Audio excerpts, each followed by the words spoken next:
In this video, we are going to talk about the industrial revolutions, from the first to the fourth, covering the main characteristics and innovations of each one. All of this will be illustrated and concise, straight to the point, just the way you like it. So get comfortable in your chair and let's get started with the video. Hey everyone, hope you're well. I'm Paolo, your geography teacher, and it's always an honor to have you on JO Illustrata. Our topic today is industrial revolutions, from the first to the fourth, all right? So without further delay, let's get started with the video. Well, to start things off, you know that industry has gone through several transformations throughout history, and these transformations are essentially marked by technological advances, which aim, within this industrial context, to optimize time and productivity, always seeking, of course, to increase profit, right? Within this, in each stage of the Industrial Revolution, the ways of producing also change. Whether it's in the implementation of technologies or even in the way work is organized. And all these innovations will also directly impact the way geographic space is transformed. But we'll talk about that throughout the video, okay? So, all right, getting into the first Industrial Revolution, we have to say that before this period, production was done by hand. Consequently, productivity was very low, right? Because each product was made individually. Against this backdrop, and with population growth, there was a push to find ways to increase productivity. And here, just to give some historical context, we're talking about the period from 1760 to around 1860. Remember that these numbers may vary a bit depending on the source. And the first industrial revolution took place essentially in England. And the main discovery here, without a doubt, is coal as a source of energy. This happened through burning coal, which transformed thermal energy into mechanical energy. So this is when steam engines started to appear, right? Which made it possible to automate the production process. Because of this, production processes that were completely manual started to be automated, greatly increasing productivity.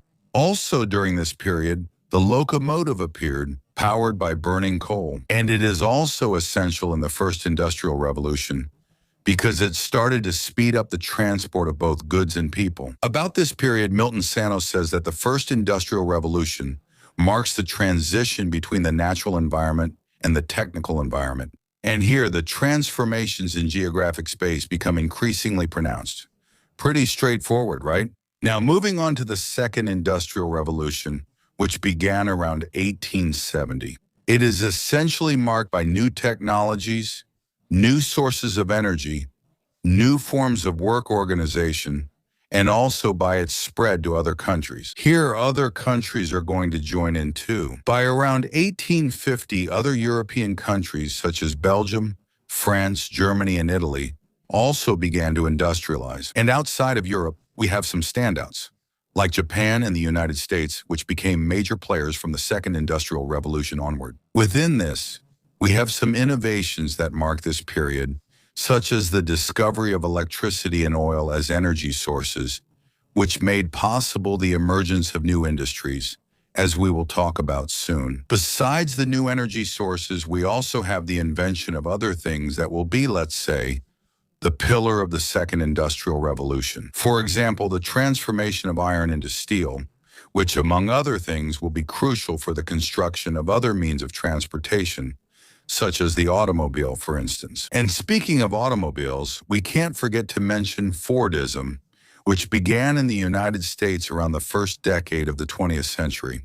And here, the great innovation is the assembly line and the optimization of labor. But if you want to know a little more about Fordism and the assembly line, watch this video I've linked here in the card, okay? All right, we've already reached the third one, huh? Hang in there. So, the third industrial revolution, also known as the techno-scientific revolution, and its starting point is roughly the post-Second World War period as a consequence of the technical and scientific advances of the 20th and 21st centuries. So the third industrial revolution is essentially marked by major technological innovations. And here we can mention the fields of information technology, robotics, communication, and transportation. This is the period that Milton Santos defines as the technical, scientific, and informational environment. In other words, here there will be a deep interaction between science and technology. We can't fail to mention that these new technologies will also be decisive for the spread of globalization. And regarding the organization of labor, it is in the third industrial revolution that Toyotism emerges, which is a model characterized by flexible production. But I insist I won't discuss this further in this video. There's another video on the channel about it. Now we've reached the fourth industrial revolution. Congrats to you for making it this far. Well, the fourth industrial revolution, also known as Industry 4.0, is simply the present moment, the current phase that we are living in. And this period is being marked by an increasing trend: automation and digitalization. Therefore, production systems tends to become increasingly intelligent and automated. Among the technologies that make all this possible, we can mention some examples that define Industry 4.0, such as the Internet of Things, cybersecurity, cloud computing, advanced robotics, and the well-known artificial intelligence, which is increasingly present in everyone's daily life. Augmented reality, and also the use of new materials, among which we can mention, for example, rare earth elements, which are indispensable for the production of high-tech products such as smartphones, laptops, electric cars, among others. I'm leaving 2 additional videos on your screen, one about Fordism, Toyotism, and Taylorism, and the other about the periodizations of Milton Santos: natural environment, technical and technical scientific informational. Technical and technical scientific informational. Thanks for staying with me. Please like, share, and comment. See you next time. Bye.